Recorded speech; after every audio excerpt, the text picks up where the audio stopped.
अस्सलाम वालेकुम, मैं हूं गज़ाल और मेरे साथ मौजूद हैं अब्दुस्तार खान। ईरानी सदर आए, पाकिस्तान का दौरा किया, हमारे सदर मुमलिकत और हमारे वज़ीर आज़म से मुलाकातें की, 8 एग्रीमेंट्स और एमओयू साइन किए जिनमें बड़े इंपॉर्टेंट एग्रीमेंट्स भी शामिल थे। फॉर एग्ज़ाम्पल, एक तो ये बात की गई है कि बायलैटरल ट्रेड का जो वॉल्यूम है, उसको बढ़ाने की बात की गई है कि अगले 5 सालों में इस वॉल्यूम को हमने आगे ले जाकर $10 बिलियन तक लेकर जाना है। और दूसरा जो कि हमारा multi billion gas pipeline project जो ऑन होल्ड है सिंस 2014, तो उसके बारे में भी, उसकी एग्जीक्यूशन को वापस ऑन ट्रैक लाने के लिए भी बातचीत की गई है। तो 8 एग्रीमेंट साइन हुए हैं, जिनमें एग्रीमेंट्स भी हैं, एमओयूज भी हैं। काफ़ी इंपॉर्टेंट दौरा था ये। और दूसरी बात ये कि अच्छा, शहबाज शरीफ साहब ने इनको थोड़ा सा अप्रिशिएट भी किया है कि हम आपकी ये इजराइल और पैलेस्टाइन का जो इशू है उस पर आपके स्टैंड को वाकई हम अप्रिशिएट करते हैं। लेकिन अब देखिए, हम उनके बारे में तो ये कह सकते हैं यकीन के साथ कि वो किसी के सामने भी निडर होकर खड़े हो जाएंगे, लेकिन हम ये अपने बारे में क्या कह सकते हैं कि कभी कह पाएंगे? तो बस आज की डिस्कशन इन्हीं सारे टॉपिक्स के बारे में होने वाली है। So without any further ado, let's start with today's episode. अस्सलाम वालेकुम जनाब। सबसे पहले तो आप मुझे ये बताएं कि इस दौरे की असल में इम्पोर्टेंस क्या है? काफ़ी अरसे बाद एक ऐसा दौरा एक ऐसे वक्त में हो रहा है कि किसी एक ऐसे मुल्क का जिस पे सारी दुनिया की नज़रें जमी होती हैं, वो इंतखाब करता है पाकिस्तान का और पाकिस्तान के दौरे पे आ जाता है। उसकी वजह से पाकिस्तान भी उस एक वक्त में 2 दिनों के लिए, 3 दिनों के लिए, 4 दिनों के लिए दुनिया की नज़रों का मरकज़ बन जाता है। तो ये हुआ इस वजह से कि दौरा ही एक ऐसा मुल्क का सदर कर रहा था कि जिस पे वैसे ही दुनिया की नज़रें होती हैं। तो उसका उस वक्त में पाकिस्तान का दौरा करने का मतलब है कि हमें भी कोई थोड़ी सी इंपॉर्टेंस मिल गई उस एक वक्त में। बिल्कुल। हमारे पास एक ही चीज़ है, एटम बम। उसके अलावा हमारे पास कुछ नहीं। बातें हैं, ढेर सारी बातें, वो बढ़के हैं ना, बढ़ के पंप। तो ये देख लें कि हमारे पास एक ही चीज़ है जिसका मुझे समझ नहीं आई कि आज तक हमें कोई फ़ायदा हुआ भी है कि नहीं हुआ, या सिर्फ वो भी एक बड़क है कि है जी है। अगर इंडिया के साथ ईरान मुआहदे करता है, लंबे अरसे के लिए करता है, कंटिन्यू करता है, उसके ऊपर भी अगर वाशिंगटन को, अमेरिका को या किसी को इतराज़ होता है, तो इंडिया के सामने अमेरिका उस तरह नहीं बोल सकता जिस तरह अमेरिका पाकिस्तान के ऊपर उसे बोलने की जरूरत नहीं पड़ती। जिस तरह हमारी ये गैस पाइपलाइन का जो प्रोजेक्ट है, इस पे वाशिंगटन को इतराज़ था, जब वो तब का पड़ा इतराज़ हुआ है। होता है तो ये 2014 में हुआ। एग्रीमेंट करने वाला 2013 में जा चुका हुआ था, जिसका नाम था आसिफ अली जरदारी। आज भी आसिफ अली जरदारी है जिसकी वजह से ईरान का सदर यहाँ आया हुआ।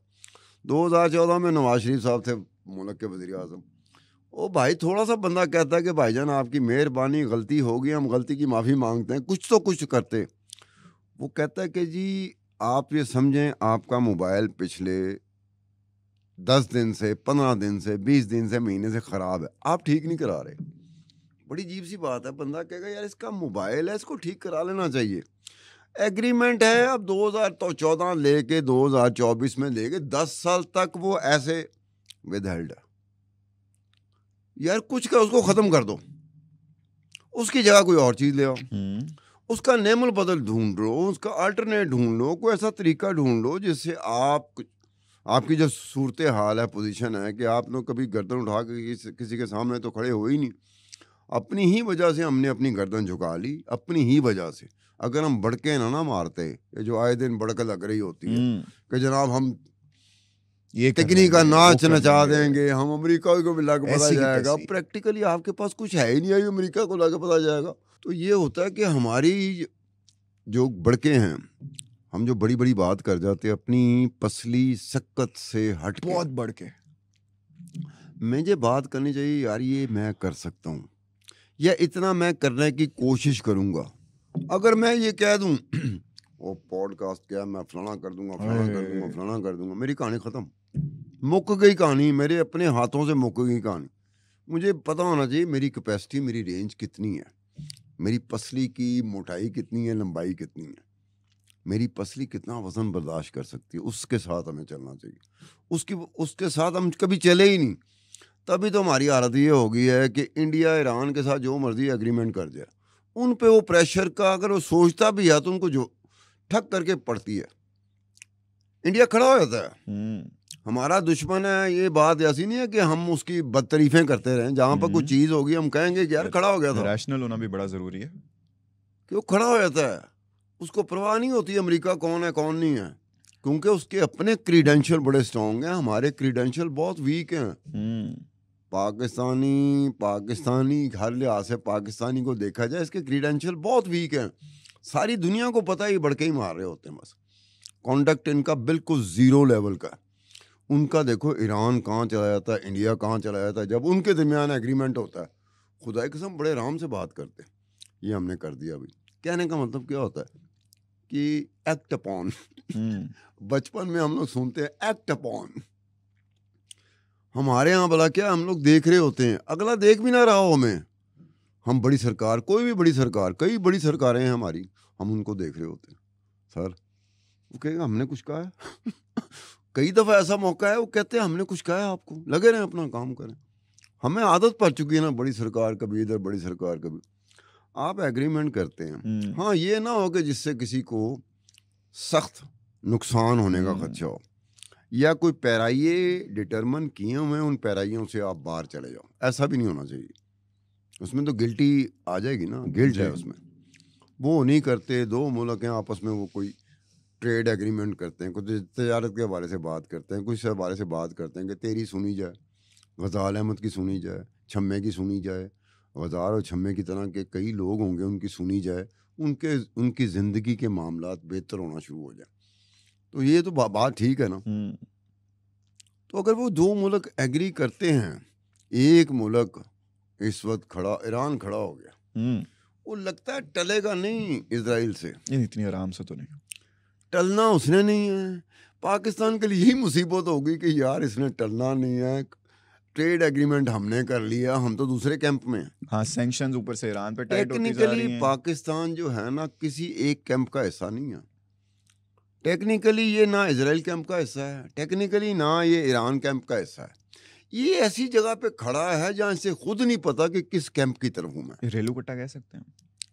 नहीं, वो टर्म मेरे ख्याल में मुझे बाद में गौर करना पड़ेगा कि रेलू कट्टा का टर्म जो है ना उसके इस कॉन्टेक्स्ट में आते हैं कि नहीं आते, उसको मुझे स्टडी करना पड़ेगा। ठीक है ना।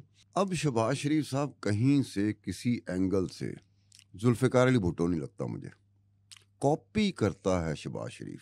शहबाज शरीफ के बैठने का स्टाइल देख लो, ये कभी वो ऐसे करता है। क्यों किया वो? जब ये पोज उसने दिया था, इस पोज से पहले उसको बड़ी प्रैक्टिस करनी पड़ी थी कि ये तस्वीर चलेगी उसकी। उसके बाद उसका दूसरा स्टाइल शहबाज शरीफ का है कि वो माइक को गिरा देता है।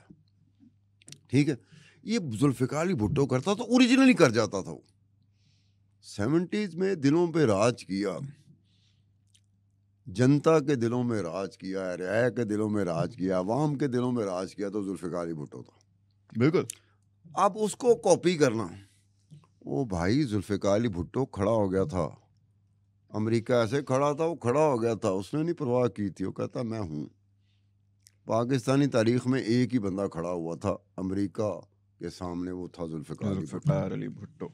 उसके अलावा पाकिस्तान में आज तक कोई खड़ा नहीं हो सकता। ड्रामे किए लोगों ने, ड्रामे करते हैं हमारे सियासतदान और हुक्मरानों, ड्रामे करते हैं, खड़ा नहीं होता अमेरिका के सामने खड़ा होना। भाई ज़ुबानी कलामी खड़ा होना तो भाई कई खड़े होते हैं, मैं खड़ा हो जाऊंगा, देखी जाएगी अमेरिका की, ये फलाना की जाएगी, जो ही कोई काम होगा कहें सर हम तो आपकी इजाज़त से आपको कह रहे थे, ये देखें हमारे हाथ जुड़े हुए, आप इतनी मेहरबानी करनी है तो मैंने आना दोबारा इक़्तिदार। यही कॉमन सेंस। तो ये यहाँ पर ये है, अब वो ईरानी सदर था। बिल्कुल। फेस एक्सप्रेशन देखो उस ईरानी सदर के। खामेनाई जो उनका रहबर है, रूहानी सरबराह है, उसको आप देखो, उसके फेस एक्सप्रेशन देखो इनके ईरानियों के, उनकी बॉडी लैंग्वेज देखो, ऐसे लगता है जैसे सच के पहाड़ खड़ा है, वो बड़के नहीं मारते। खुदा की कसम जब उन्होंने इजराइल पे हमला किया है तो बड़के सुनी है ईरान की तरफ से? नहीं, स्ट्रेट एक्शन। ऐसे हमला किया। हमारे यहाँ हमने 200 साल बाद कुछ करना होता है, 200 साल पहले बड़के शुरू होती, मैं तेनू नहीं छड़ांगा, मैं तेनू रहन नहीं देंगा, मैं चुक लांगा तो मैं ऐ कर लांगा, तो हम ये कर देंगे, हम वो कर देंगे। Absolutely not. हमारे यहाँ तो बिल्कुल सिरे से उसका वजूद ही नहीं होता, क्योंकि हमने प्रैक्टिकली तो कभी किया ही नहीं, हमारा कॉन्टेक्ट कोई नहीं होता। जुबानी जमा खर्च हमारा बड़ा है, बड़के लगवा लो हमारे। कौन सा सियासतदान है, कौन सा हुक्मरान है जो जिसे बड़के मारने की एक्टिंग का नहीं पता। ये बाकायदा बड़के मारने के एक्टर बन चुके हूँ, एक से बढ़ के एक दूसरे को मात भला कैसे देंगे, इन्हें बड़क मार की मैं बड़क मार दूँगा, और आगे से कौम भी बड़क सुनने की आदि होगी, हम भी बड़कों के ऊपर लगे होते। और प्रैक्टिकल प्रैक्टिकल प्रैक्टिकल प्रैक्टिकल अमली मुजाहरा असल चीज़ वो होती है, बड़के नहीं होती। मैं ही बड़के मार दूँ, मुझसे बड़ा कोई है नहीं, पॉडकास्ट फलाना, मैं तो जनाब मैं तो हिलने नहीं देता, मैं नहीं, मैं दफ्तर से बाहर निकलूँ एक टैक्सी वाला मैं डर जाता हूँ। यहाँ पे मैंने बड़ी बड़ी बड़के मार दी, वहाँ से एक टैक्सी वाला से डर गया, उसने भी कहा कि सर मैंने आपको कुछ नहीं कहा था, मैं गड्डी मोड़ रहा था प्यास। ये है ना हमारी हालत असल में। गहरी बात। तो अब ये है कि उस मुल्क के साथ, एक बहादुर दलेर मुल्क के साथ एग्रीमेंट किया, आप खड़े हुए ना, खड़े हो जाना। अब आपने खड़े होना है, लगता है कि हो जाएंगे, आपने खड़े हुए ना, लो आपने कहना दूसरों को, तीसरों को, चौथों को, यार देखो मेरी बात सुनो, हमने भी तो इस दुनिया में रहना है, हमारे साथ का मुल्क है, हमारा हमसाया मुल्क है, हमारी भी बड़ी झड़पें हो जाती हैं, हमारी भी ईरान के साथ खटपट हो जाती है। कई दफ़ा वो घुस आते हैं, कई दफ़ा हम लोग घुस जाते हैं, कई दफ़ा उनके बंदे घुसे होते हैं, कई दफ़ा हमारे बंदे घुसे होते हैं। बिल्कुल। तो ये तो चीज़ें चलती हैं, चलती रहती हैं चीज़ें, इसके साथ साथ और चीज़ें भी होती हैं। वी कैन नॉट अफोर्ड, मैं 4 दफ़ा कहूँगा, वी कैन नॉट अफोर्ड कि हम अपने हमसायों से ताल्लुकात ठीक ना कर लें। वी कैन नॉट अफोर्ड, हमें अपने हमसायों के साथ बहरहाल वन वे और दी अदर हमें अपने हमसायों के साथ ताल्लुकात ठीक करने पड़ेंगे अगर हमने रहना है आराम से। ऐसी बात है। अगर हम लोगों ने अपने हमसायों के साथ ताल्लुकात ठीक नहीं किए तो फिर कौन सी होगी, ऊपर कोई बला चीज़ होगी जो ऊपर लटकी होगी, जो हमें मसाइल में से हमेशा निकाल लेगी। चलें ठीक है, आपके हमसायों से नहीं बनती, हम आपको ऊपर उठा रहे हैं, फिर वापस रख रहे हैं, फिर उठा रहे हैं, फिर वापस रख रहे हैं। आपको यार ये करना पड़ेगा, हिम्मत करनी पड़ेगी और ये कहना पड़ेगा आज से हमने अपनी कमज़ोरी को ग्रेजुअली ख़त्म करना, Aahista Aahista, one by one, एक स्टेप के बाद दूसरा स्टेप, ताकि हम अपनी कमज़ोरियाँ ख़त्म करनी शुरू करें। एकदम से नहीं होगा। ये कौम को जिस दिन पता लग गया कि बड़कें सिर्फ फिल्मों के लिए होती हैं, मैं मौला जट देखता था, एक दफ़ा नहीं देखी मैंने, बार बार देखी, मुझे फिल्म बड़ी अच्छी लगी थी। नई वाली देखी आपने? नहीं देखी, मैंने पुरानी देखी। फिल्मों में मौला जट में बड़ी अच्छी लगती है, ये तो है। प्रैक्टिकल लाइफ में नहीं यार, प्रैक्टिकल लाइफ में आपको काम करना पड़ता है, वो फिल्म है यार। हमने प्रैक्टिकल लाइफ को भी फिल्म बना दिया। ये फिल्मों से और बड़कों से मुझे एक और बात याद आ गई, स्टार साहब आपको भी पता होगा कि आजकल पीटीआई के ग्रुप्स में क्या चल रहा है। ये हमारे हमसाये जो आए, ये सदर गए अडयाला जेल में, उनकी उनसे मुलाकात होती है, उनकी आंखें भर आती हैं भाई, आंसू आ जाते हैं और वो कहते हैं कि नहीं इनको छुड़ाना पड़ेगा। ये हुआ क्या है, ये हम लोग शो कर रहे हैं ना, ईरान का सदर आया, वेरी इंपॉर्टेंट डेवलपमेंट, मैंने बाकी चीजें अपनी पीछे कर ली, मैंने कहा अचानक ये विजिट हो रहा है, इस पे कुछ बोलना बनता है भाई। तो मैं इस पे आया तो मुझे ही कल पूछा गया, खान साहब आप एक और डेवलपमेंट आप तो शो कर रहे हैं वो ईरानी सदर के पाकिस्तानी विजिट के ऊपर, आपने एक और चीज़ नहीं। मैंने कहा वो क्या चीज़? कहता जी ईरानी सदर वो अडयाला जेल में गया इमरान खान को मिलने के लिए और उसके बाद वो आप दीदा हो गया। मैं को ये कब हुआ है भाई, वो कब? मैं हैरान हो गया, मैं उसकी तरफ देखा, बड़ा संजीदा होकर बात की उन्हें कहा ये हमारे जो पीटीआई के ग्रुप्स हैं इसमें चल रही है, जिसमें बड़े बड़े लोग हैं, जिसमें वो क्या अभी जीता है इलेक्शन, लतीफ़ खोसा कहना, उस ग्रुप में लतीफ़ खोसा भी है। अब ये सारे अप्रिशिएट करें, वाह जी वाह, वाह जी वाह। वो तो ईरानी सदर पाकिस्तान आई इसी काम के लिए था कि उसने अडयाला जेल में जाके, और साथ ये भी कि उनकी जमानत की मीडिया रिपोर्ट्स शाया ये हो गया यार। तुम देखो ना कि ये क्या है, ये सोशल मीडिया जो पीटीआई का है, ये तसव्वुराती दुनिया में रहता है, क्योंकि पीटीआई का जो सपोर्टर है ना, वो तसव्वुराती दुनिया में रहना ज़्यादा पसंद करता है। उसको आप बता दें ये होने वाला है। अब ये ईरानी सदर आया है, बिल्कुल डिफरेंट एक मुल्क का सरबराह दूसरे मुल्क के दौरे पर है, उस मुल्क के वो अपने हम मनसब से मिलता है, एग्रीमेंट जैसे तुमने बताया कि एग्रीमेंट करता है, उसके बीच में उन्होंने पीटीआई वालों ने घुसेड़ दिया कि जी ईरानी सदर असल में आया था अडयाला जेल में इमरान खान से मिलने, उसके बाद आप दीदा हो गए। ओ यार वो इतनी दलेर कौम है, उनके ऊपर जुल्म हो रहा होता है, उनके लोग मर रहे होते हैं, मैंने उनकी आंखों में आंसू नहीं देखे, नहीं वो होते, लेकिन ओ यार ये इमरान खान के साथ मिलके ईरानी सदर के आप दीदा हो गए यार, इतना तुम लोगों ने कमजोर समझ लिया उसे। वो तो इतनी दिलेर कौम है, खुदाई कसम, वो खड़ी हो जाती है और उसमें जब वो मर रहे होते हैं उनकी आंख में आंसू नहीं होते। नहीं, फिल्में भी इन्होंने ये चलानी है ना कि अब इमरान खान के हक और में नहीं खड़े हो गए। ये देखे ना, अब हम लोग एक संजीदा चीज हो रही थी, उसके बीच में पीटीआई ने अपना लुच तल दिया। बेशक ठीक है, एक संजीदा चीज हो रही है कि ईरान का सदर आ रहा है, एग्रीमेंट हो रहा है, उन्होंने क्या अपना डिप्लोमेटिक लुच रिलेशंस तल बेहतर हो रहे हैं, हमारी उसकी इकोनॉमी बढ़ सकती है। उसकी वजह ये है कि जो पीटीआई का सपोर्टर है ना, वो तस्वराती दुनिया में चला गया। प्रैक्टिकल जो उसकी लाइफ होती है ना, ख़त्म हो चुकी है, वो चला गया। ऐसी बात है बडियाला जेल की, ये पीटीआई का सोशल मीडिया या पीटीआई के जो ग्रुप्स होते हैं, व्हाट्सएप ग्रुप बने हुए, उसी में ये बात आती है कि जनाब बडियाला जेल में जनरल आसिम मुनीर मिलने चले गए इमरान खान को, chief of the army staff general Qamar Bajwa मिलने चले गए, फौज के जर्नैल चले गए, एस्टेब्लिशमेंट के रिप्रेजेंटेटिव चले गए। वो किस लिए गए? वो इमरान की मिन्नतें करने गए। अच्छा जी, इमरान मान नहीं रहा। नहीं इमरान नहीं मान रहा, इमरान अपनी जगह पे डट के खड़ा है, डट के खड़ा। तो मैंने कहा यार कॉमन सेंस इस्तेमाल करो। एक तरफ तुसी कह रहे हो वो मिन्नतें करने के लिए आते हैं और मिन्नतें करते हैं, इमरान नहीं मानता।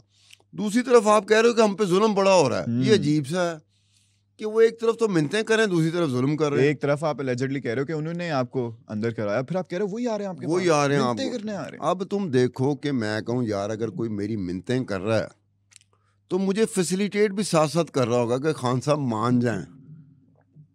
आप एक जगह कहते हो कि यूं मिन्नतें करें, दूसरी जगह कहते हो हो जुल्म बड़ा हो गया जी उठा। अब ये तुम देखो कि पाकिस्तान में रहते हुए दो मुल्क ईरान और पाकिस्तान के दरमियान अगर कुछ होता है, कोई अच्छी चीज़ होती तो दोनों का भला है ना। बेशक ऐसा ही हो। तो पीटीआई ने अपना लुच जरूर करना था सोशल मीडिया। मुझे जब कहा गया मैं खुद हैरान था, खुदा की कसम मैंने ऐसी खबर नहीं सुनी थी, मैं खुद हैरान। मैंने भी नहीं सुनी थी, मैं आपने मुझे बताया मैं खुद हैरान हो गया। मैंने कहा खान साहब आपको ये पता नहीं चला कि ईरानी सदर तो अडयाला जेल में इमरान खान को मिलने गया? मैं कोई ये क्या कह रहा है, कहाँ ये चीज़? मैंने वॉशिंगटन पोस्ट से लेकर ईरान के अखबार, पाकिस्तानी अखबार, इंडिया के अखबार, मैंने सारे देख मारे। मैं कहा कोई है ही नहीं वजूद। उन्होंने कहा ये देखें ग्रुप में, अंदाजा करो जिसका कहीं वजूद नहीं है।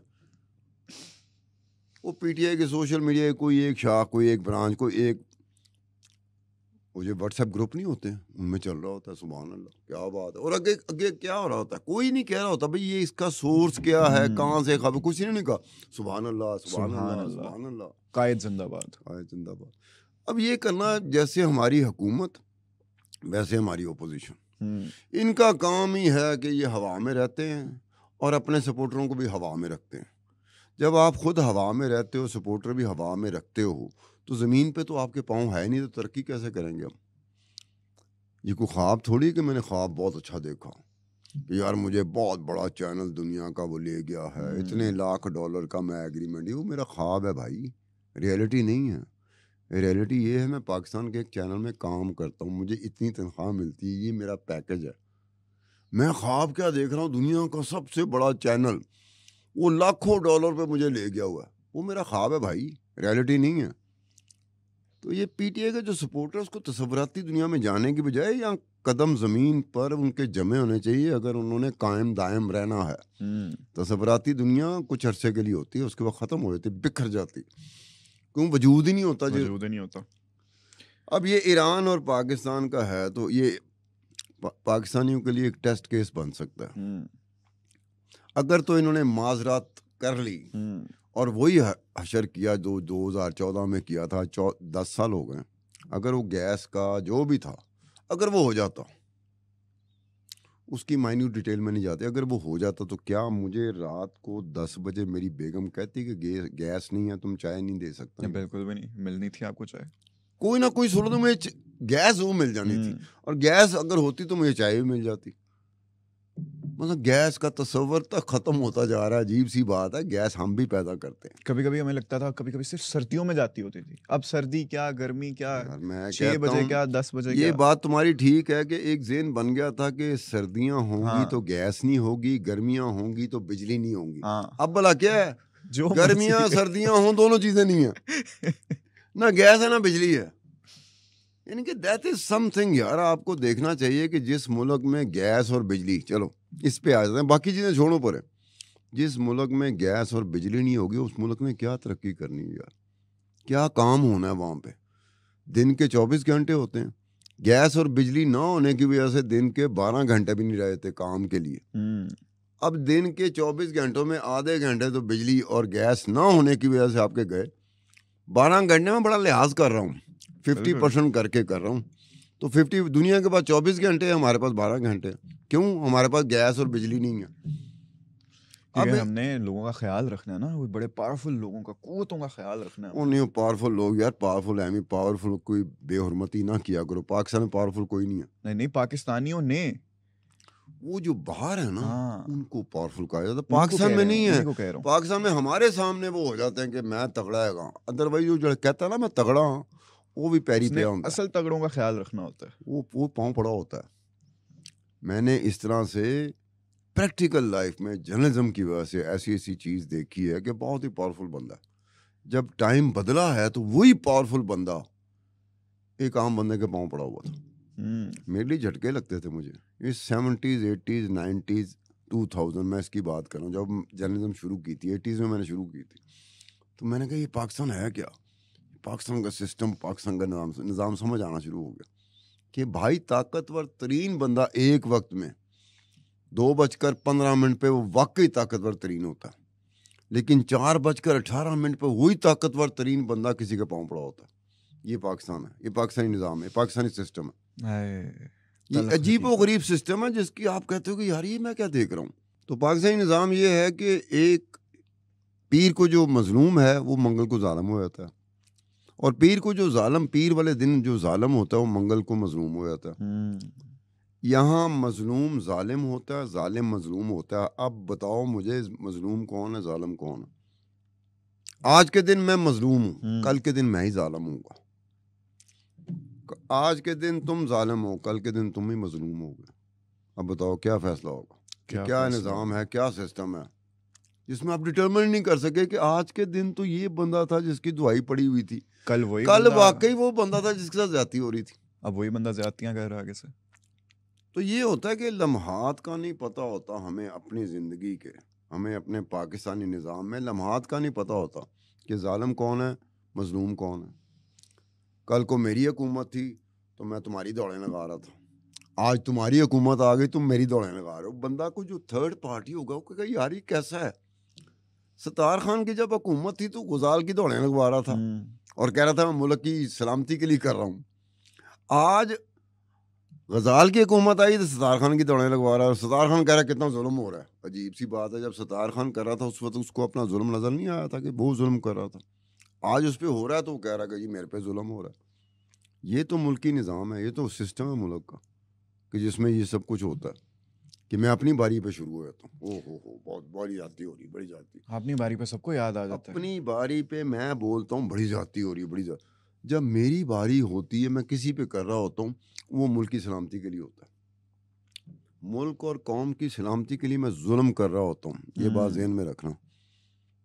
जब मुझसे पूछा जाएगा तो मैं कहूँगा मैं कौमी और मुल्क की सलामती के लिए कर रहा था, मैं अपने लिए थोड़ी कर रहा था। और जब उस पे होता है तो कहना देखा कितनी मेरी ये जमहूरी हक मुझसे छीना जा रहा है, डेमोक्रेसी का कत्ल हो रहा है। खैर बिल्कुल सही कहा आपने सत्तार साहब के, जो आज जो जालिम है या मजलूम है वही अगले दिन खुद जालिम होता है या मजलूम हो जाता है। तो आपका बहुत बहुत शुक्रिया सत्तार साहब, आज आपने हमें अपना कीमती वक्त दिया, और आप लोगों का भी बहुत बहुत शुक्रिया कि आज का एपिसोड आपने देखा। हमने तो सारा अपनी ये डिस्कशन कर ली ये सारे एग्रीमेंट्स के बारे में। आप भी बताएगा कि आपको क्या लगता है कि जितने भी MOUs और एग्रीमेंट साइन हुए ये क्या इस दफ़ा वाकई एग्जीक्यूट हो पाएंगे, या पिछली दफ़ा की तरह हम प्रेशर में आके ज़रा झुक जाएंगे और फिर से ये सब पोस्टपोन हो जाएगा, डिले हो जाएगा। आज के लिए इतना, इंशाल्लाह आपसे मुलाकात होगी इन द नेक्स्ट एपिसोड। तब तक के लिए अल्लाह हाफ़िज़।